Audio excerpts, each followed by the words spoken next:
queremos compartir con ustedes nuestro microproyecto de la asignatura Aprendizaje, Enseñanza y Didáctica, titulado Consulta Externa. ¿Es verdaderamente un ambiente académico? Nuestra actividad de aprendizaje se sitúa en el Hospital Simón Bolívar, en la ciudad de Bogotá. Evaluaremos la consulta externa de urología como entorno de aprendizaje para los estudiantes de pregrado de medicina.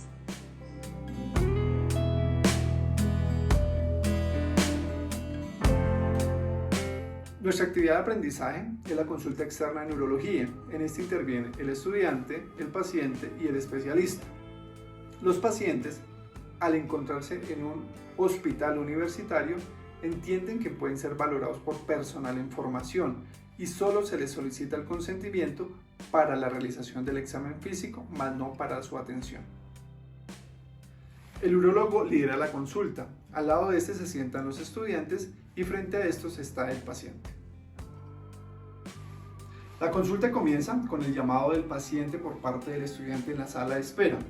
Posterior a esto, el docente comienza con la anamnesis y los estudiantes revisan la historia clínica antigua y los laboratorios. Una vez culminada la anamnesis por el especialista, este le pregunta a los estudiantes los hallazgos positivos en la revisión realizada, para luego anotarlos en la historia clínica.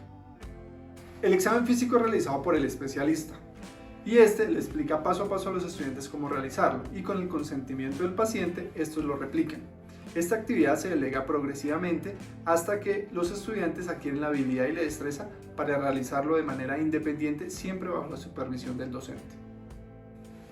Posterior al examen físico, se emite un diagnóstico, un plan de manejo y se entregan unas órdenes al paciente. Una vez este abandona el consultorio y si hay tiempo, se realiza una retroalimentación con los estudiantes integrando el motivo de consulta, la anamnesis, los hallazgos positivos al examen físico, el diagnóstico y el plan de manejo y la patología del paciente. A medida que los estudiantes están expuestos a múltiples pacientes, estos adquieren la habilidad para realizar la consulta de manera autónoma, siempre bajo la supervisión del docente. Y solo ante alguna duda o un hallazgo positivo, el docente interviene. Una vez el paciente abandona el consultorio, se realiza la respectiva retroalimentación.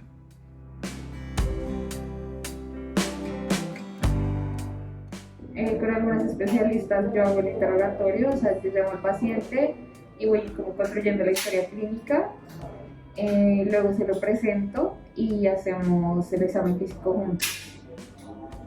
La mayoría es así, pero hay algunos casos en los que ellos hacen el interrogatorio, pero pues ellos me permiten interrumpir si yo quiero agregar algo o preguntar cualquier cosa.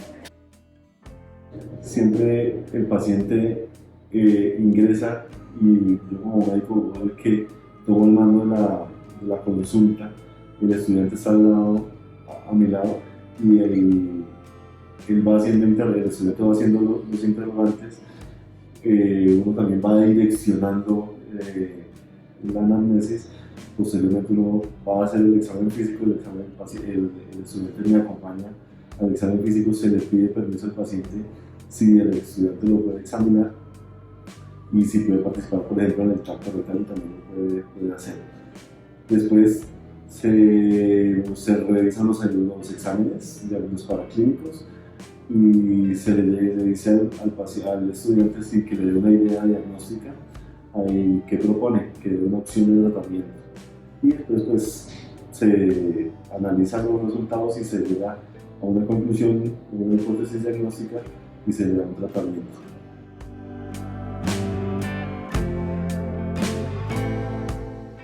El proceso de aprender involucra el adquirir o modificar conductas, conocimientos o creencias partiendo desde habilidades previas. En nuestro análisis de la actividad académica utilizamos el enfoque sociocultural, en donde el aprendizaje resulta de la participación en actividades en un contexto cultural específico, como lo es la consulta externa, para desarrollar competencias que se derivan de observar a miembros más hábiles de la sociedad. El aprendizaje situado destaca la importancia de la actividad y del espacio específico del aprendizaje. Hace referencia al contexto sociocultural como elemento clave para la adquisición de habilidades y competencias, buscando la solución a situaciones cotidianas apoyándose en el grupo, e involucra trabajo en equipo, análisis de casos, resolución de problemas e integración gradual en la comunidad.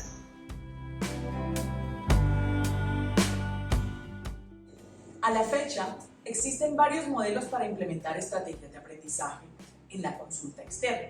El día de hoy hablaremos de 3 modelos: el método tradicional, el método OMP y el método SNAPS.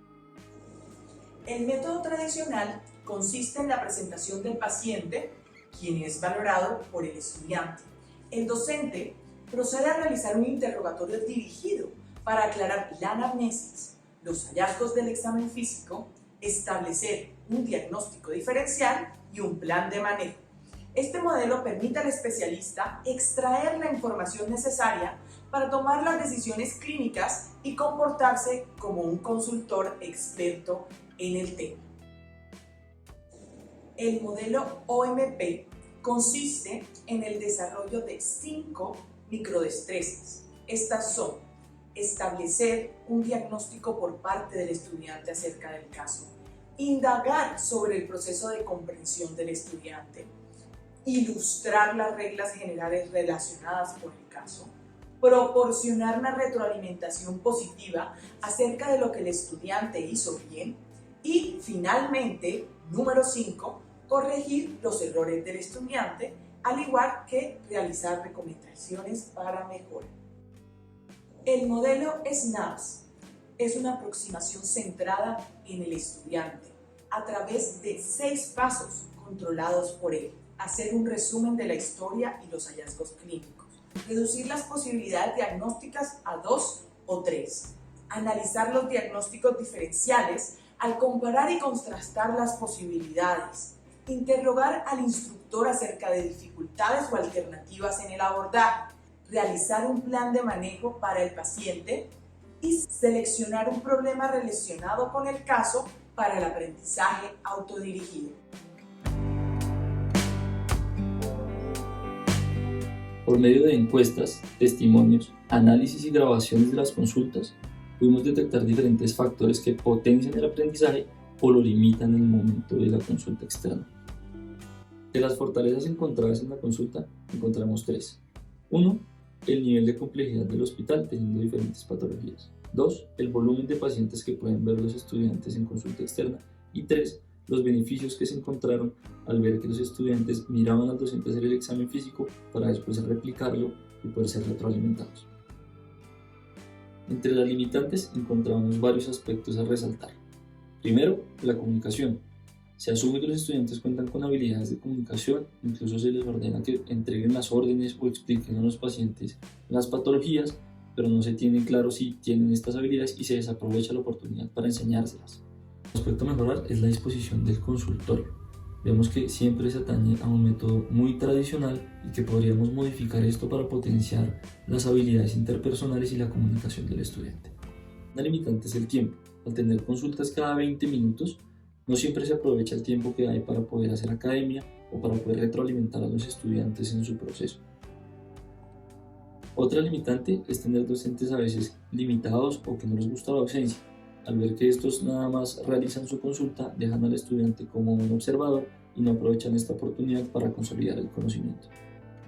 Respecto a la parte académica, puede que en ocasiones cuando sobre tiempo se realicen revisiones o se den retroalimentaciones, pero muchas veces por estar cumpliendo solamente con la parte asistencial de la consulta, se deja de lado la parte académica, pasa a ser un segundo plano e incluso a veces ni siquiera se llega a dar. Detectamos estas necesidades y fortalezas para poder, a partir de los modelos ya revisados, proponer nuevas alternativas o cambios que puedan potenciar el aprendizaje en los estudiantes. Queremos resaltar lo valioso de esta actividad, tras la cual logramos estudiar y analizar un entorno de aprendizaje particular, enmarcarlo en su contexto teórico-educativo, detectar falencias y oportunidades de mejora, llegando a concluir que tras la exposición a la consulta externa y el uso de herramientas pedagógicas, los estudiantes de pregrado pueden convertirse en individuos capaces de analizar y tomar decisiones de manera autónoma, centrando siempre el aprendizaje en el estudiante.